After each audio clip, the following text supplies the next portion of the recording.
stew. I got fire in the booth. I went and got the bag myself. I got tired of niggas loot. Lanes be acting, but these bitches know that I'm the main attraction. Pull up track hard, and I'm cutting off the track. Shit you wanted and I had it. I be creeping with the bags. Yeah, I hit it off my necklace, nigga. That's the chain reaction. Hey, double cupped up.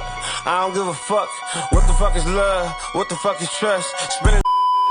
I just want some money, baby, so right now I can't be sexual. Let me check my schedule. I gotta water my vegetable. My nigga got cold. YouTube back with another video. Like, comment, subscribe, tell a friend, and tell a friend. Look, y'all seen my intro before the intro with the theory on it. You seen that in the beginning. The website is gonna be pinned right next to me this entire video. Go in there, cop some, you feel me? Cop some clothing, you feel me?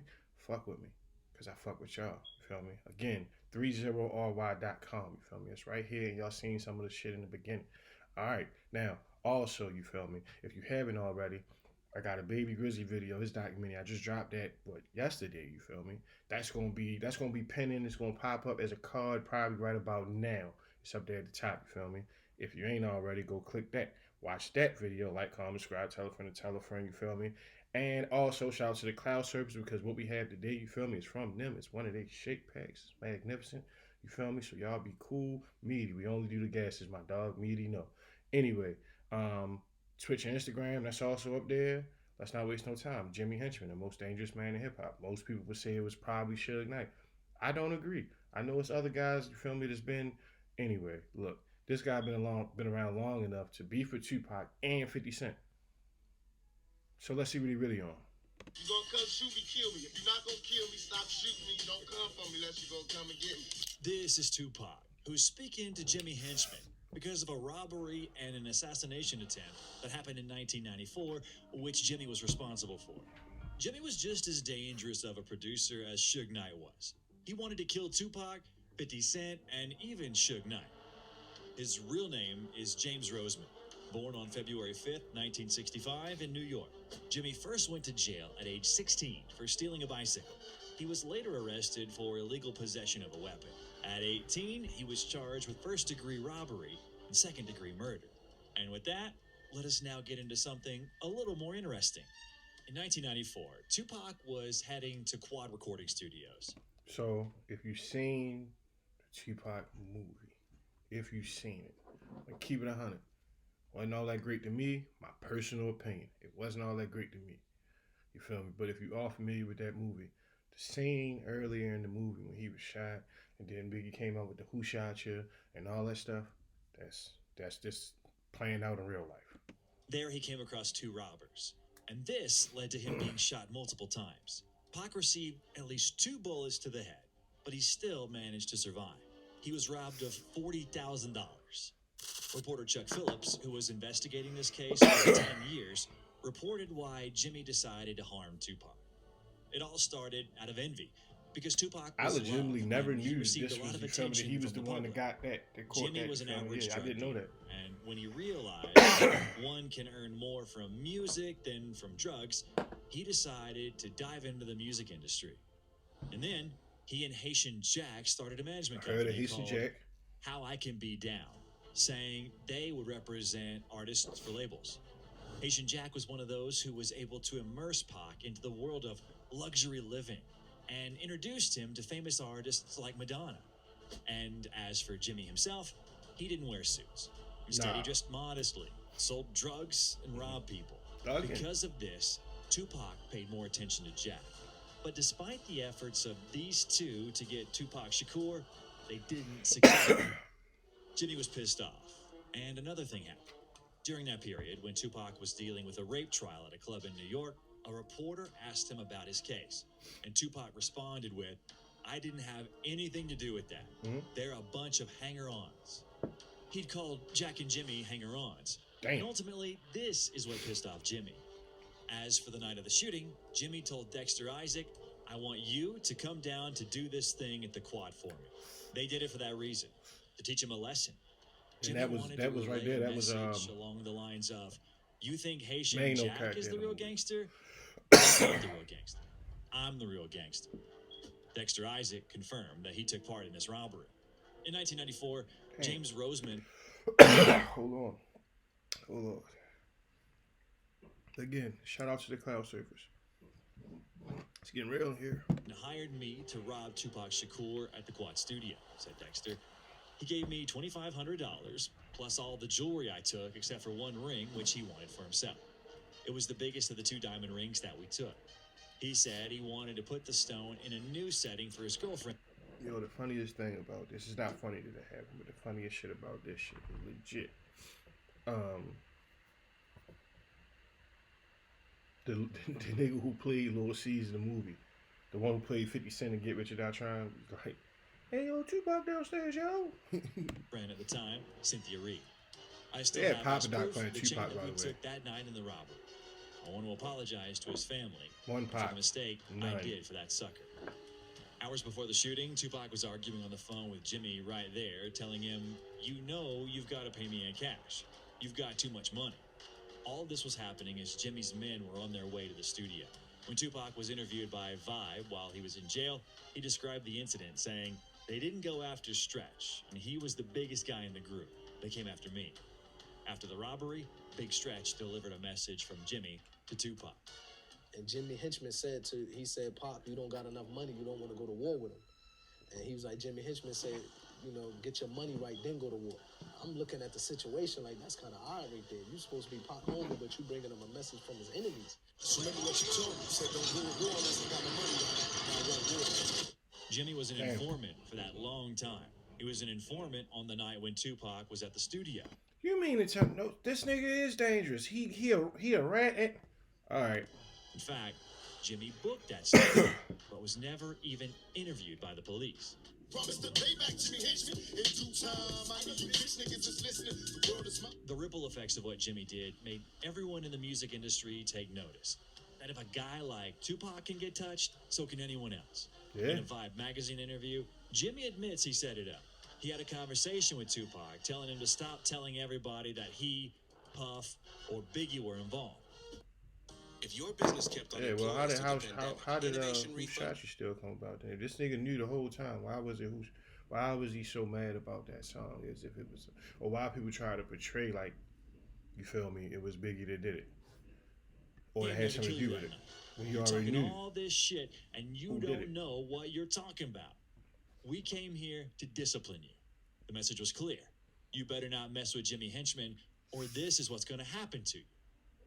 That I can go on with my career, that I could really put this behind me, and nobody else don't have to ask me You about got Tupac Shakur. Tupac got a In DP. 1996, Jimmy created his own label called Czar Entertainment and was the manager of the game. This is where I heard of Jimmy G Henchman Unit. from the game. I Relations don't know between the about game and all the 50 other Cent stuff. deteriorated. I started to hear Tony about it. Him and Yayo explained 50 Cent why this later on down happened. the I'll line. tell you the poison in that was Jimmy Henchman. Do you think that was a Jimmy Henchman never liked Chris Lighty. Oh. He never liked Chris Lighty. For those who don't know who Chris Lighty is, Yeah, I know that. he is 50's former manager who died in 2012. One day, G Unit members Tony Yayo and Lodi Mack noticed Jimmy Henchman's 14-year-old son walking to work to his dad. And the guys decided to deliver a few words to the game's manager. Some sources reported that when the thugs asked Jimmy's son how old he was, and he replied saying 14, Yayo responded with, "I don't give a fuck how old you are." Czar Entertainment then backhanded him across the face so that his head hit the wall. I ain't even gonna run it back Naturally, because he you feel me. recounted That's this not my thing no incident to more. his dad. We ain't gonna run it back. We gonna have a little pause here and there, but we ain't gonna be running it back. But he ain't backhand. He said, "I don't give a fuck." And backhand, dog, like, yeah, yo, you're different. And as a result, both were arrested. Mac was sentenced to 2 years in prison, and Tony was sentenced to only 10 days of community service. That's because Lodi took responsibility for harming the teenager. Okay, On the real phone, nigga I heard activity. Ye smack the shit out of kid. Now Jimmy got life, go smack him again. After being released from prison, Lodi Mack was murdered in what was believed to be revenge for Henchman's son. Prosecutors claim that Jimmy ordered for Lodi to be murdered in exchange for 2 kilos of cocaine.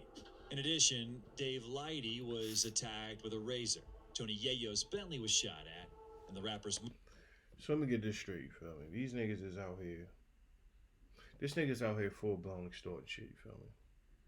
He extorting shit. He in the game.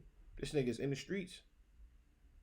Pretty much, like, I want 2 kilo? Like, what? 2 kilo? My mother's house was shot at as well. 12 shots were fired, but that was not the end of it. as a bulletproof car from G Unit was blown up as well. It is assumed that this was an attack on G Unit as well as 50 Cent. Jimmy had multiple assassination attempts, as Tony recalls. When 50 Cent and Look at this Akon shit. were filming the music video for I Still Kill, someone wanted to kill them. But I guess they didn't know how to handle a weapon or something like that. It's in the paperwork. And the gun went off in the car. So as the gun went off in the car, I guess it jammed and they backed out of what they wanted to do. 50 Cent left a dead rat on his doorstep, followed by mysterious phone calls to his house. Spray your joy, got a chrome 44. Get the message. Come out and get the message. But that's not even the end of the story. Jimmy also had questions for Suge Knight. At the 2005 Jimmy wasn't MTV playing with Video niggas Music out Awards here, party in Miami, he wasn't hosted by playing with Kanye niggas. West, Suge was shot in the leg. As a photographer who was at the party recalls, and I quote, Jimmy Henchman says, "Come with me. I want you to get this photograph. I just saw Suge Knight by the bar." I said, "Jimmy, I don't think it's a wise idea for you to go over there." He says, "Nah, it's a wise idea. Get your camera. When I give you the head nod, I want you to get this photo." I'm like, okay. So next thing I know, I follow him. And there's Suge Knight leaned up against the bar. And with his talented blow, he'd make a perfect circle of cigar smoke. And I'm like, oh shit, what the hell? So next thing I know, I saw Suge inhale. And when he exhaled, he blew out a perfect circular ring of smoke right into Jimmy's face. Then Jimmy did one head nod to the left and then looked at me and did one head nod to me. And I'm like, what am I shooting? Some guy with a musket just comes from behind Suge and boom, shoots him right there. A few years later, it became known who shot Suge. Mohammed Stewart, who was a drug dealer and a colleague of Jimmy Henchman, took responsibility for this. According to him, Jimmy gave him $10,000 and personally handed him the gun. Mohammed also admitted that it was he who committed the murder attempt on Chris Lighty's brother. In 2010, the New York Daily News reported that Roseman had acted as a cooperating witness with authorities on more than one occasion. In 1996, while serving time in North Carolina for charges relating to narcotics and weapons, Roseman reportedly notified authorities that 4 of his fellow inmates had invited him to participate in a planned escape attempt. In 1997, Roseman was said to have cooperated with authorities in order to gain leniency for bail jumping charges back in New York. Allegedly, he described how staff members at the correctional facility in which he'd been detained had altered official documents so that he could appear to have posted bail legally. In June of 2010, Jimmy was arrested on charges. This nigga got so bad. He's definitely the most dangerous nigga, man. This nigga told on the fucking people at the jail Of cocaine trafficking, money laundering, and witness tampering. In 2012, Jimmy Henchman was convicted in a federal district court in Brooklyn of drug trafficking, obstruction of justice, firearms violations, and other financial crimes associated with his position as head of a multi-million-dollar transnational cocaine-selling organization. During trial, it was alleged that Roseman led the large-scale bi-coastal narcotics trafficking organization that transported cocaine from Los Angeles, California, to the New York metropolitan area. The group, known as the Roseman Organization, in turn shipped cash proceeds from the narcotic sales back to Los Angeles using a variety of methods as part of its operation. Millions of dollars in cash and narcotics were sent through Federal Express and United Parcel Service, often covered in mustard to avoid discovery by detection dogs. On October 25th, 2013, Roseman was sentenced to life imprisonment. And in 2018, Jimmy Henchman received 2 life sentences for the murder of Lodi Mack. And I want to apologize to those that I let down for letting some suckers play me. And I just want you to know, man, that man, that boy good. I didn't know. Man, that boy good. I just didn't know that these dudes was like, comment, subscribe, share, tell a friend to tell a friend, you feel me? Go cop your shit. Go get your theory. Allow them or make them do the things that they did. Man. The next video that I recommend you watch is about the most brutal